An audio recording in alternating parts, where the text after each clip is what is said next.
How are you guys? I hope you're all doing well, not going insane.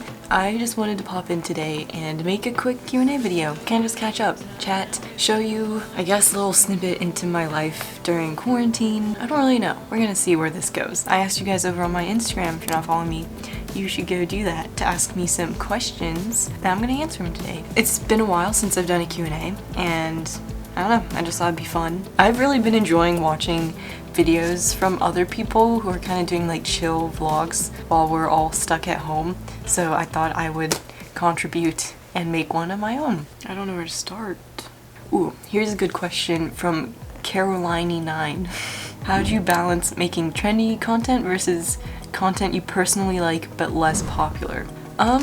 That's a very good question. I think a lot of creators struggle with having that balance. I know there's a popular saying like one for me, one for them, which a bunch of creators go by. I personally don't go by that. I was talking about this with some friends not too long ago, and on our podcast, No Assembly Required, which I have not talked about on my channel yet, but I started a podcast with my friend Roberto and Romina, and we go live every Thursday over on the No Assembly Required channel. You kind of just hang out. It's very chill. It's also available on platforms where you can find podcasts, like iTunes and Spotify, so if you guys are bored and you want another podcast to listen to, there you go. Just a little warning, it's very random, but hence the name. If you also make videos, I think keeping that in mind, like not feeling like you have to sacrifice your morals just for the sake of growing a channel or making a video on something that's trendy, I think it's totally possible to find a balance. It might be harder, it might take more time. I think this is a very sustainable strategy that will last you a long time and you're a lot less likely to be burnt out or something. And I also think it helps with your relationship with your audience, because it comes off as a lot more genuine because you actually are having fun making the videos instead of like sacrificing your interests and like pushing through and making a video that you know will do better but you don't actually like it or aren't proud of it. What are your plans for the rest of 2020 with your channel and life? Dang, that's a loaded question. I've been meaning to tell you guys this for a while, but I don't know. I felt like I wanted to announce it in a more interesting way than a Q&A, but there's no point in getting extremely fancy about it. I feel like these next couple months are super uncertain because of this whole virus thing, but hopefully it calms down or gets a little bit more manageable in like 2 to 3 months.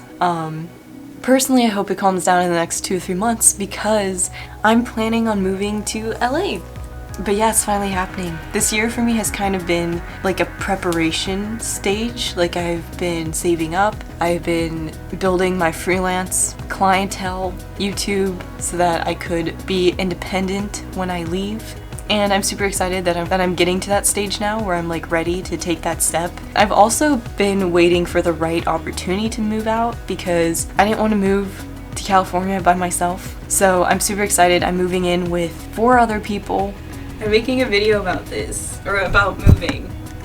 Say hi guys, except they can't hear you.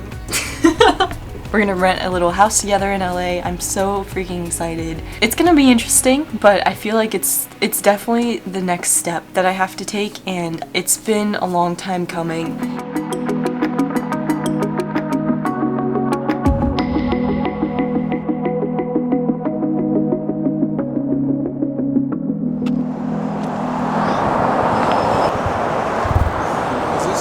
Kids as entertainment.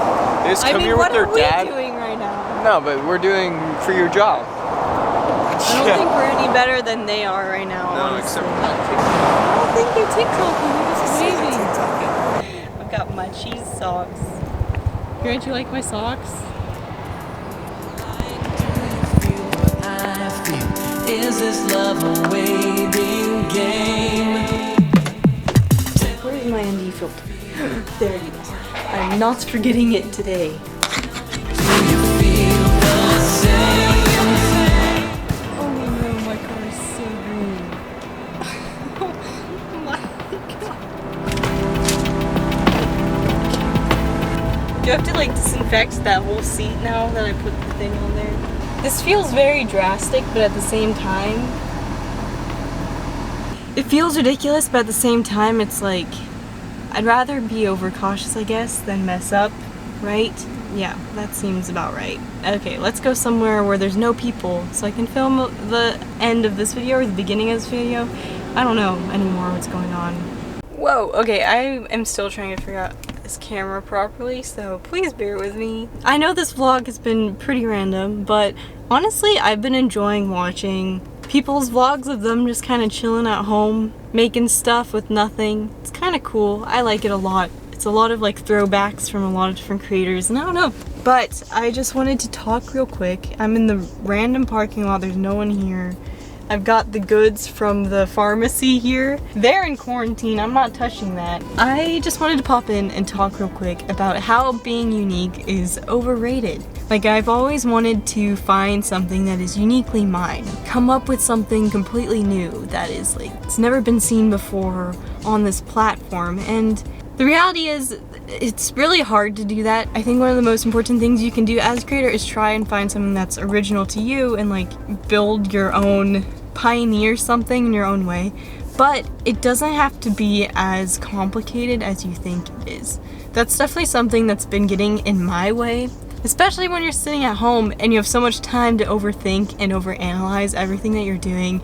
It's so easy to get in that trap of this isn't good enough because it's not original, or it's like I'm not making this crazy video idea, therefore it's not good enough. And honestly, majority of the time that's just not true. So I've been feeling a little bit uninspired lately. I don't know what it was. I literally made a video about this a couple weeks ago and I ended up not posting it because I felt like it was too complainy, so I just didn't post it. Basically, the gist of that entire video was that I just touched it! Emergency!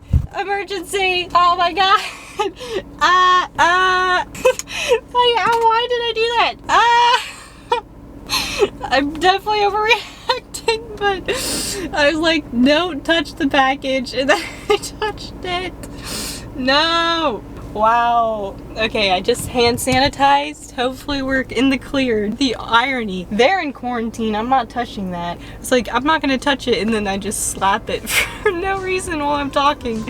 Cool. What was I saying? Basically, a couple weeks ago I made a video where I talked about the fact that I was kind of uninspired, and I was like, why am I always dependent on other people for getting inspired? And that night I was watching some of my older videos. I don't know why, but I kind of went down that spiral, and honestly I found myself being inspired by my past self, which is really weird if you think about it, but it's also kind of cool. Like, that's one of the reasons I make videos, is so that I can go back and see like where I was at this specific moment in time, and I was like, dang, she's just having so much fun making stuff and like figuring this out, and I want to do that. And I was like, why am I not doing that? And it's because I was getting wrapped up in I need to be original that it just stops you from actually making things. And it's crazy, but that's what happens as creators, because we're constantly like, I want to be better. I want to make something that's bigger, better, more complicated than before. Or at least that's how I am. I don't know about you guys, but that's constantly what my brain's thinking. I'm never completely like happy with the stuff that I put out. There's always something I could do bigger or better, or I could spend more time on this, and yeah, I don't know. I think it's being unique is overrated, and honestly, it sounds really cheesy, but I'm gonna say it anyway. The most unique thing about your channel or what you could bring to the platform is you, and through making stuff, you will find that thing that is unique. You'll find ways to amplify it more naturally through your content. And if you're smart about it and you like, you know, strategize a little bit, but not let it take over your whole life and all of your content creation. If you don't make anything, nothing's gonna happen, right? And just being like, dude, I'm gonna make whatever I want to make, because whenever I follow my passions, I make my best work. And, you know, I'm lucky that I can do that, so I should just do it. I don't know, was this making any sense? Just a little disclaimer. Whatever I was doing with the getting the medicine and stuff and the gloves, like, I'm not trying to make fun of it. I'm just cracking some jokes to lighten up the mood a little bit. It's very weird time right now. I hope you guys are all safe and healthy, and yeah, not going insane in quarantine. I'd like to know if some of you can relate to this dilemma of wanting to be original but not knowing like what that thing is, and then going down the spiral that I was talking about, because I'm sure a lot of you can probably relate to this. So I love to hear your stories, because honestly it makes me feel like I'm not a crazy person when I hear that other people have also experienced something similar. So I will see you guys later this week. What is today? Actually, no, it'll be next week. Early next week, next Tuesday, with another new video. Okay, bye!